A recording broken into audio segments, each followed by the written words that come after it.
ओम शांती. जागो.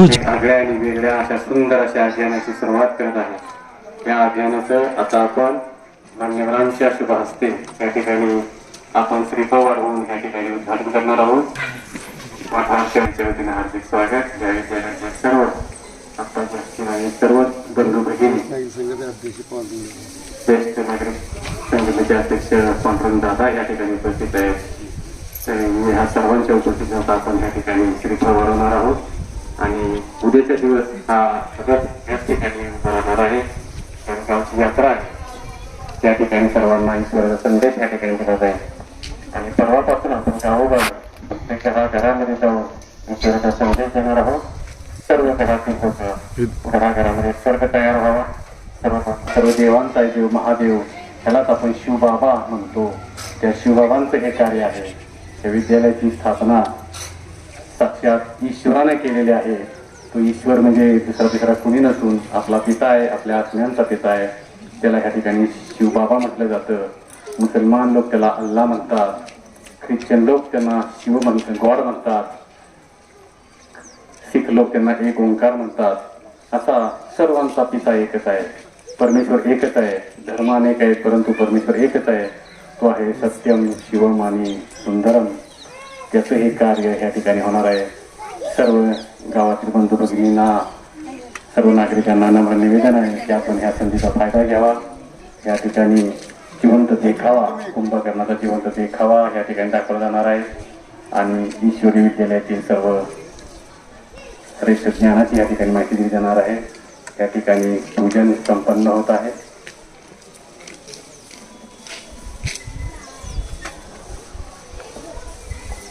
भारत मातेचं प्रतीक असलेलं या ठिकाणी भारत माता आणि भारताचा नकाशा त्यांचं या ठिकाणी पूजन होत आहे. या रथाच्या वरती आपल्या सर्वांचा जो पिता परमात्मा शिवबाबा आहे त्यांचं प्रतीक, ज्यांचं आपण शिवलिंगाच्या रूपानं पूजा करतो, तोच परमेश्वर या ठिकाणी या रथावरती आरूढ आहे. या ठिकाणी आपण महादेवाच्या पिंडीच्या मध्ये पाहत आहोत. त्या साळुंकीवरती जी मधली ज्योत आहे, तो ज्योत म्हणजेच परमात्मा आहे. तो ज्योत हाच ईश्वर आहे. तीन रेषा त्या ठिकाणी आहे की हा परमात्मा ब्रह्माद्वारा स्थापनेचं कार्य, संबंध विष्णूद्वारा जगाचं पालनेचं कार्य आणि शंकराद्वारे परिवर्तनाचं कार्य या तीन प्रमुख देवतांच्या द्वारे करतो. आता सर्वात उंच असणारा सर्व देवांचा देव महादेव शिवबाबांचं हे कार्य आहे. आपण पाहतो श्रीकृष्ण सुद्धा महादेवाकडून शक्ती घेतात. एका महादेवाचं मंदिराचं नाव आहे कृष्णेश्वर. आपण पाहतो राम सुद्धा शिवाची पूजा करतो म्हणून एका महादेवाच्या मंदिराचं नाव आहे रामेश्वर. एका महादेवाच्या मंदिराचं नाव आहे अमरनाथ. तो अमर आहे, अजर आहे, अमर आहे, अविनाशी आहे.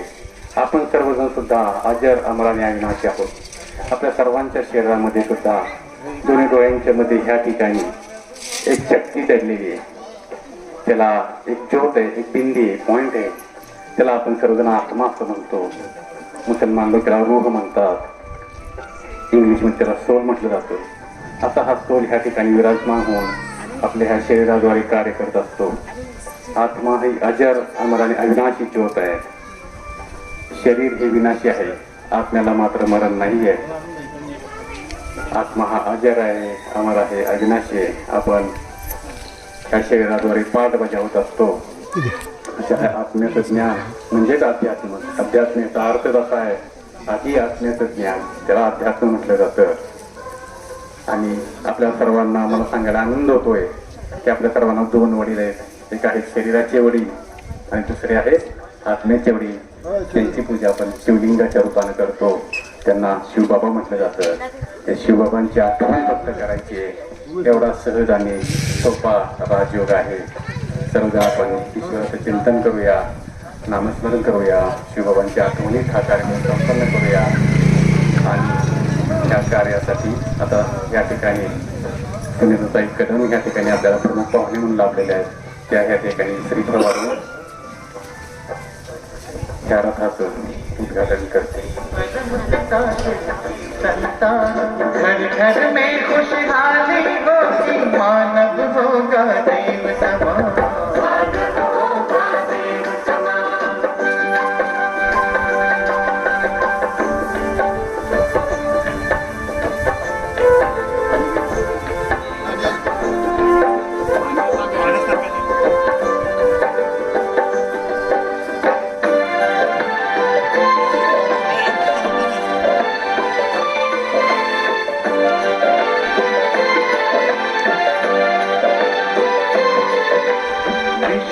शांति फैलाए, प्रेम का पाठ पढ़ाए। वसुंधरा परिवार हो ऐसा स्वर्ग धरा बदलाए, पवित्रता के बल से कर दे, पवित्रता के बल से कर दे अपना भारत देश महान। घर घर में खुशहाली होगी, मानव होगा देव समान, मानव होगा देव समान। बदलेंगे तस्वीर विश्व की, परम पिता शिव की संतान।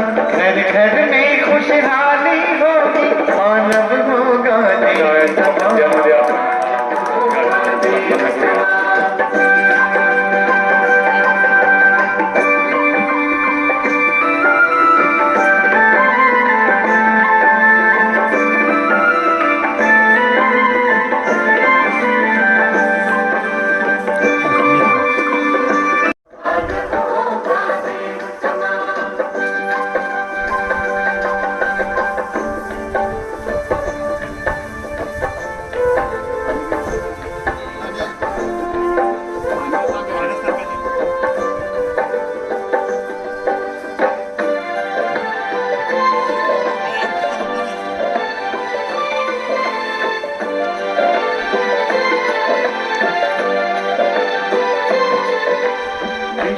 शांति फैलाए, प्रेम का पाठ पढ़ाए।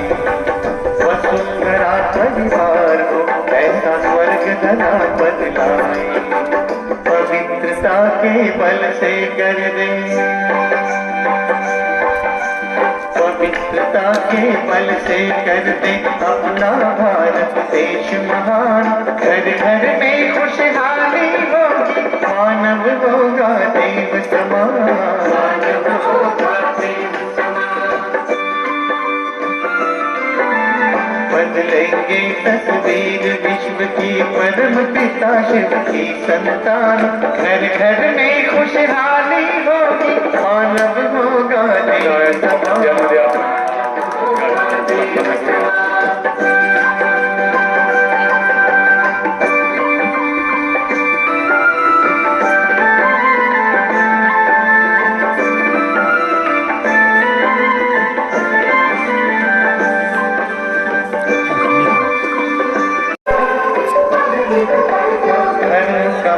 बताए हम प्रभु संदेश सुनाए, राजयोग के प्रकाश में सतयुग की राह दिखाए। आज से ज्यादा सुंदर होगा, आज से ज्यादा सुंदर होगा पाने वाले कल का जहान। घर घर में खुशहाली होगी, मानव होगा देव समान।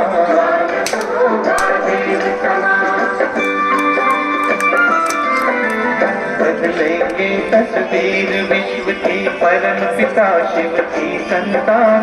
घर घर में खुशहाली होगी, मानव होगा देव समान, मानव होगा देव समान, मानव होगा देव समान, मानव होगा देव समान, मानव होगा देव समान, मानव होगा देव समान, मानव होगा देव समान। गोटा आहे पूर्ण अवस्था बनलेली आहे.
हे प्रिय आत्मन, उठो। अब यह सृष्टि चक्र फिर से कलयुग के अंत का समय दिखा रहा है। धरती पर बढ़ती गर्मी, एटॉमिक बॉम्ब्स, प्राकृतिक आपदाएं व बीमारियां यह इशारा कर रही है कि अब समय बिल्कुल थोड़ा है, इसलिए जागो जागो जागो। जो सो नींद में उसे जगाया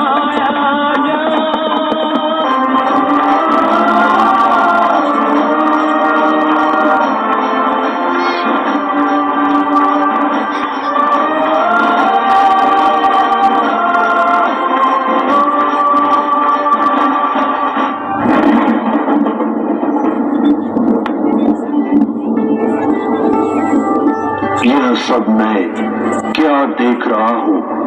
सफेद वस्त्रधारी देवियां, आप कौन हैं? आपने मुझे क्यों जगाया? प्रिय आत्मन, अब सोने का समय नहीं है, क्योंकि सृष्टि परिवर्तन की बेला चल रही है। निराकार शिव परमात्मा इस धरा पर साकार मानवीय तन में अवतरित होकर मानव को देव बनाने की श्रेष्ठ शिक्षा दे रहे हैं। इसीलिए अब अज्ञान नींद से जागो और परमात्मा पिता को पहचानो। क्या कहा? परमात्मा इस धरा पर अवतरित हो चुके हैं? हाँ भैया, ये संपूर्ण सत्य है। अब जल्दी ही ये कलियुगी संसार एक सुंदर सुखमय संसार में परिवर्तन होने वाला है, जिससे स्वर्ग व पैराडाइज कहा जाता है। परमात्मा स्वयं हमें राजयोग सिखाकर आध्यात्मिक गुणों व शक्तियों से सजा रहे हैं। इसीलिए आप भी अपने जीवन को इन अलौकिक खजानों से भरपूर करें। धन्यवाद बहनों, जो आपने मुझे अज्ञान नींद से जगाकर यह संदेश दिया। प्यारे मित्रों, आप भी अवश्य ईश्वरीय ज्ञान व राजयोग सीखकर अपना जीवन धन्य बनाएं। धन्यवाद। ओम शांति।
माझ्या गोड गोड मुलांनो,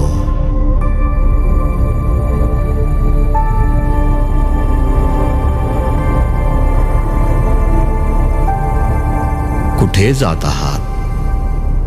कशासाठी ही धावपळ? तुमचं ध्येय काय आहे? एकदा अंतर्मुख होऊन जरा विचार करा.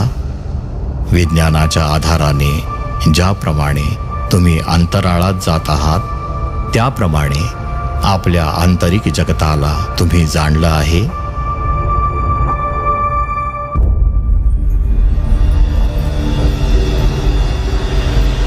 मी सर्व मानव आत्म्यांचा पिता आहे. या विशाल विश्वाचा अधिपती आहे.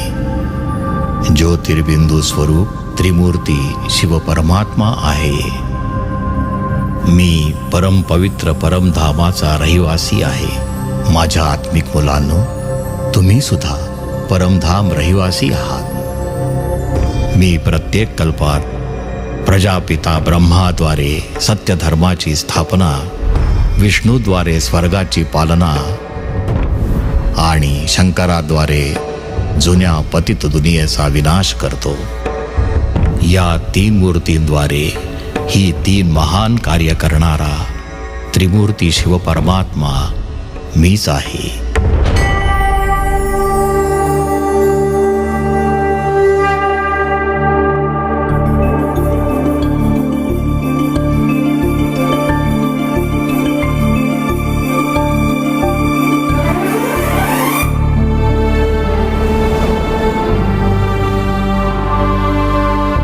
मीच तुम्हाला सुख आणि शांतीने संपन्न अशा पवित्र दुनियेमध्ये पाठवलं होतं. या अनंत विशाल जगताच्या नाटकात कर्मांच्या आधाराने 5 तत्वांनी बनलेलं विनाशी शरीर धारण करून जन्म मृत्यूच्या चक्रामध्ये वेगवेगळ्या नावाने व रूपाने आपली भूमिका तुम्ही निभावत आहात. प्रत्येक कल्पात कलियुगाच्या अंतिम समयी, कल्पाच्या संगम युगात जेव्हा धर्माची अतिग्लानी होते, तेव्हा पवित्र दुनियेची पुनर्स्थापना करण्यासाठी माझं दिव्य अवतरण होतं. माझा जन्म दिव्य अलौकिक आहे. वर्तमान समयी संपूर्ण दुनियेत अज्ञानाचा अंधकार, अराजकता, स्वार्थ आणि दुःख पसरलेला आहे. अशाच अधर्माच्या काळाला अतिधर्मग्लानीचा काळ म्हटलं गेलं आहे.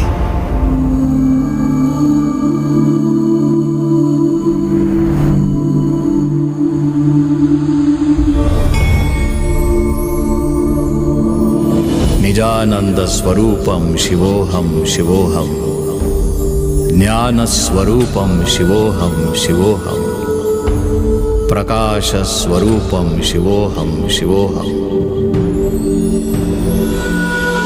एका साधारण वृद्ध शरीराच्या आधाराने माझे दिव्य अवतरण होते आणि मी सत्यधर्माची स्थापना करतो. त्या वृद्ध मानवाचं नाव आहे प्रजापिता ब्रह्मा. जन्म मरणाच्या चक्रात आल्याने तुम्ही सगळे स्वतःची खरी ओळख म्हणजे अविनाशी ज्योती स्वरूपाला विसरून नश्वर शरीराच्या प्रभावाखाली येऊन अल्पकालीन इंद्रिय सुखाचे दास बनून दुःख भोगत आहात. माझ्या यथार्थ स्वरूपाला विसरून गेले आहात. ज्या 5 तत्वांच्या पवित्र दुनियेची मी स्थापना केली होती, त्या दुनियेला स्वार्थापोटी तुम्ही अपवित्र केलं आहे.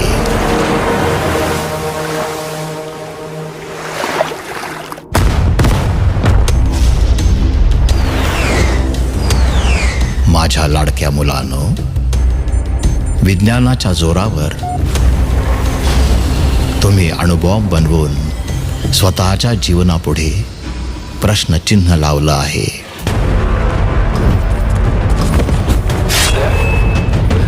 सर्व प्राणीमात्रामध्ये अत्याधिक बुद्धिवान असूनही विषय विकाराच्या जाळ्यात फसून स्वधर्माला विसरून तुम्ही मानवीय मूल्यांना हरवून बसले आहात.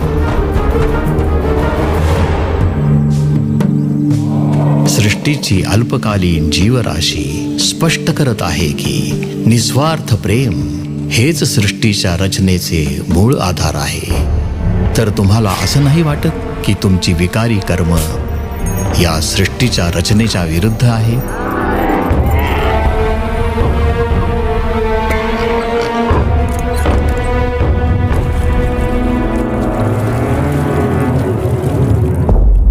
माझ्या अतिप्रिय मुलांनो, मनुष्य सृष्टीच्या दुर्गतीचे आणि पतनाचे मुख्य कारण आहे स्वतःच्या अस्तित्वाचा विसर पडणं, माझ्या सत्य परिचयाला विसरणं, माझी ओळख विसरणं आणि देहाभिमानात येऊन विषय विकारामध्ये फसून जाणं.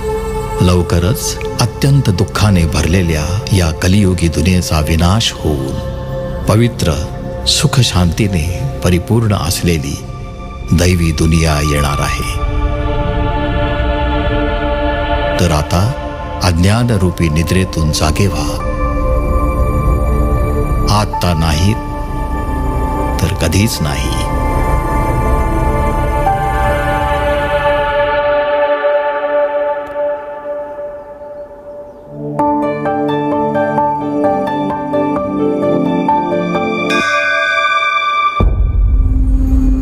कुंभकर्णाद्वारे कुंभकर्णालाही जागवण्याचं कार्य जे आहे हे ब्रह्माकुमारी करत आहे. प्रजापिता ब्रह्माकुमारी ईश्वरी विश्वविद्यालय याची शाखा माउंट आबू राजस्थान इथं आहे आणि या शाखेची ही एक छोटीशी उपशाखा आहे, एक उपसेवा केंद्र आहे आणि आज 13 वर्ष इथं ही सेवा चालू आहे आपल्या या छोट्याशा एका गावामध्ये. परंतु या गावातून संपूर्ण विश्वामध्ये संदेश देण्याचं कार्य हे विद्यालय करत आहे. आणि या विद्यालयामध्ये जसं आता आपण पाहिलं की अनेक वेगवेगळ्या विषयांवर मार्गदर्शन केले जाते.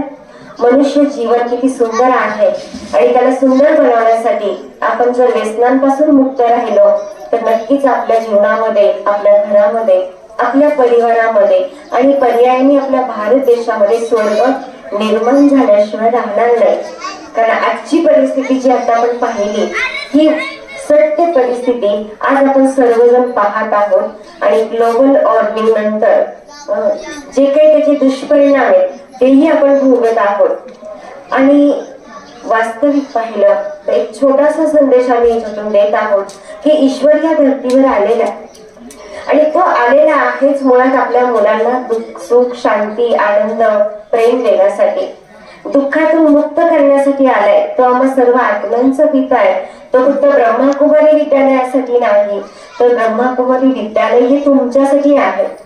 घर परिवारासाठी, घर परिवारामध्ये राहून संपूर्ण आपल्या घराला जर आपण स्वर्ग बनवलं तर मला वाटतं विश्व स्वर्ग बनायला वेळ लागणार नाही.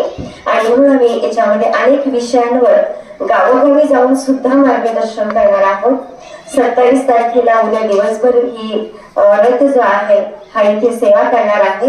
याच्यासोबत अजून एक शिवाचा रथ आहे, तोही परवा आपल्यापर्यंत पोहोचणार आहे. आणि याच्यामध्ये एकतर व्यसनमुक्त जीवन, त्याचबरोबर आज शेतीला पर्याय नाही. पण शेती कशी असावी, शेती किती सुंदर करता येऊ शकते, किंवा ज्याला मी यौगिक शेती म्हणतो, सेंद्रिय शेती म्हणतो किंवा पहाडी शेती, असे वेगवेगळे शेतीचे प्रकार आहेत. ते त्याचंही मार्गदर्शन या विद्यालयाद्वारे आपल्याला केलं जाईल. त्याचबरोबर तणावमुक्त जीवन, आज तुम्ही जर पाहिलं तर लहान मुलांपासून तर वयोवृद्धांपर्यंत प्रत्येकाला तणाव आहे. असं कोणी म्हणत नाही की मला टेन्शन नाही. प्रत्येकाला आपल्या परीने, आपल्या क्षेत्रामध्ये, आपल्या रेग्युलर जीवनामध्ये जे तणाव आहेत ह्या तणावाचं मुख्य कारण आणि त्या कारणापासून आपण सहजपणे मुलांना सुद्धा, छोटी छोटी मुलं की आज जी जन्माला येण्याच्या आधीच तुम्ही जर पाहिलं तर त्यांना स्ट्रेस आहे. परवा एक खूप सुंदर उदाहरण आम्ही पाहिलं आणि त्या उदाहरणामध्ये मी पाहिलं की ते लहान मूल इतकं स्ट्रेस मध्ये ते म्हणते मला आई वडील नकोय. मूल सांगते मला आई वडील नकोय. किती विचार अंगावर शहारे आणणारी गोष्ट आहे. आपण सांगतो आई वडिलांची सेवा करा, मूल म्हणते मला आई वडील नको. का नको?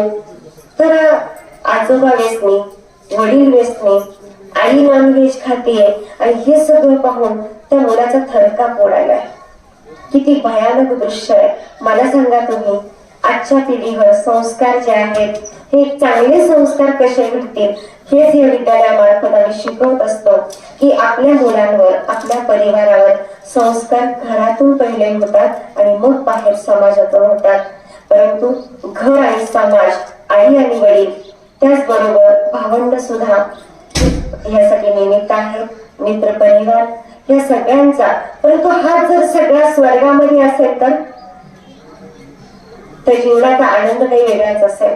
आणि असं सुखी आणि समृद्ध जीवन, शांत आणि आनंद जीवन तुम्हा सर्वांना देण्यासाठी, तुम्हा आम्हा सर्वांना, संपूर्ण विश्वाला देण्यासाठी परमात्मा ह्या धर्तीवर येऊन जवळजवळ आता 68 वर्ष होऊन गेलेले आहेत. आणि अतिशय थोडासा समय आता शिल्लक आहे. कारण आपल्या सर्वांना आपण हे ऐकतोय की विनाश होणार, विनाश होणार, विनाश होणार. पण विनाशापूर्वी मला माझं प्लॅनिंग सांगतो की ते प्लॅनिंग करा, की दुनियेचं काय होणार आहे हे तर होईल तेव्हा होईलच, परंतु त्याच्या आधी माझ्या घराला, माझ्या परिवाराला स्वर्ग बनण्यासाठी किंवा माझ्या स्वतःच्या जीवनामध्ये जर सुख शांती आली, तो जर आपण प्रयास केला तर निश्चितच आपलं घरही स्वर्ग बनेल आणि घरातही सुख शांती येईल. आपल्या आजूबाजूला मी बदलले तर माझं घर बदलेल, घर बदललं तर गाव बदलेल, गाव बदललं तर विश्व बदलेल, विश्व बदलायला वेळ लागत नाही. त्यासाठी आपल्याला फक्त स्वतःसाठी वेळ काढा. या विद्यालयामध्ये 7 दिवसाचा राजयोग शिबिर केलं जातं. राजयोग शिबिर म्हणजे 1 तास फक्त स्वतःसाठी आपण काढायचंय. इथे आत्मज्ञान जाणून घ्यायचंय, राजयोगाचा अभ्यास करायचा आहे आणि आपल्या जीवनामध्ये सहज सुख शांती, तीही विनामूल्य. आज जर पाहिलं तर वेगवेगळ्या प्रकारच्या बिमारीपासून मुक्त होण्यासाठी सुद्धा राजयोगाचा फार मोठा अभ्यास या ठिकाणी अनुभव सगळ्यांचे आहेत. आता परवा उद्या मी आपल्याकडे वेळ थोडा कमी आहे तर काही पत्रकार आहेत, पत्रकारांचे अनुभव आहेत. त्याचबरोबर काही प्राचार्य, आपल्याकडे एक प्राचार्य येणार आहेत खास सेवा करण्यासाठी. तर असे काही प्राचार्य ते पण माउंट आबूला जाऊन आले, आपल्या सातारा जिल्ह्यामधलेच आहेत. त्यांचे अनुभव खूप सुंदर अशा अनुभवाच्या क्लिप्स पण काही दाखवल्या जातील. तर वेगवेगळ्या प्रकारच्या विषयांद्वारे जनजागृती करणं आणि बस प्रत्येकामध्ये परिवर्तन घडवून आणणं हा एकच ध्यास या विद्यालयामध्ये आहे. आणि ईश्वर जर साथ असेल, अध्यात्माची आपण वाट पकडली तर मला असं वाटतं अध्यात्म आणि ईश्वर ह्या दोनच गोष्टी अशा आहेत की त्या आपल्याला जीवनामध्ये सुख शांती प्राप्त करून देऊ शकतात. हाच या विद्यालयाचा या वर्धापन दिनाच्या निमित्ताने 13वा वर्धापन म्हणजे 13 वर्षे ते पूर्ण झालेले आहेत आणि 14व्या वर्षामध्ये सेवेचा प्रारंभ. कारण तसे इथे पाठशाळा फार जुनी होती. इथले आनंदभाई जे आहे ते माउंट आबूमध्ये समर्पित आहेत आणि त्यांच्याच प्रेरणेने आज ही वास्तू इथे उभी झालेली आहे. म्हणजे त्यांच्याच महत् प्रयासाने म्हणावं लागेल. तर आज जरूर आपण सर्वांनी त्यांची आठवण करूयात. आणि त्याचबरोबर या विद्यालयामध्ये हे जे कार्य चालले तर हे तुमच्यासाठी आहे. आणि ताई आज आपण इथे आलात, सुनीता ताई आपल्या आल्या, त्यानंतर कल्याणी ताई आलेल्या आहेत, संजना ताई सुद्धा आज आपल्याकडे आहेत. त्याचबरोबर दिघे भाई आम्हाला सहयोग दिलेला आहे थांबून. आणि हे सगळं पाहिल्यानंतर त्यांच्या प्रतिक्रियाही खूप छान आहेत. आपण सर्वजण आलात, वेळ दिलात. त्याचबरोबर आमचे कृषी अधिकारी कैलासभाई धुमाळ जे आहेत ते सुद्धा ह्या अभियानामध्ये त्यांचाही फार मोठा रोल आहे. त्यानंतर पांडुरंग दादा असतील, आपल्या गावातले खोपटे साहेब सुद्धा आज आपल्यापर्यंत आले सगळे. नंतर त्याचबरोबर आमचे धनंजय भाईंचाही खूप मोठा सहयोग इथे असतो. आणि या तिघांनी एक संकल्प मी हा बोलून दाखवला होता त्यांना आणि संकल्पाला पूर्ण रूप देण्याचं कार्य त्या तिघांनी केलेलं आहे. आणि सचिनभाई नाशिक वरनं, परंतु नाशिकचे आहेत, त्यांची पूर्ण फॅमिली, त्यांच्या मिसेस, त्यांची मुलं त्या विद्यालयामध्ये सेवा देत आहेत. त्याचबरोबर अरुणभाई सुद्धा विट्यावरनं आलेले आहेत, प्रशांतभाई विट्यावरनं आलेले आहेत. आणि हा मधुबनमध्ये याचं उद्घाटन झालेलं आहे. आणि मधुबनची विशेष हस्ती आमच्या दादी रतनमोहिनीजींनी येऊन याचं भूमिपूजन केलं. आणि मधुबन मधून निघालेला रथ हा आज आपल्यापर्यंत पोहोचलेला आहे संदेश देण्यासाठी. तर ह्या तिन्ही भावांचं सुद्धा मी खूप कौतुक आणि स्वागत करते आणि सर्वांचे धन्यवाद करते की आपण आलात, वेळ दिलात. आता एक 5 मिनिटं आपण वरती हॉलमध्ये जाणार आहोत आणि एक छोटासा केक कटिंगचा कार्यक्रम होईल. त्यानंतर सर्वांना प्रसाद दिला जाईल आणि आपल्या शुभेच्छा आम्ही घेऊ. पाहू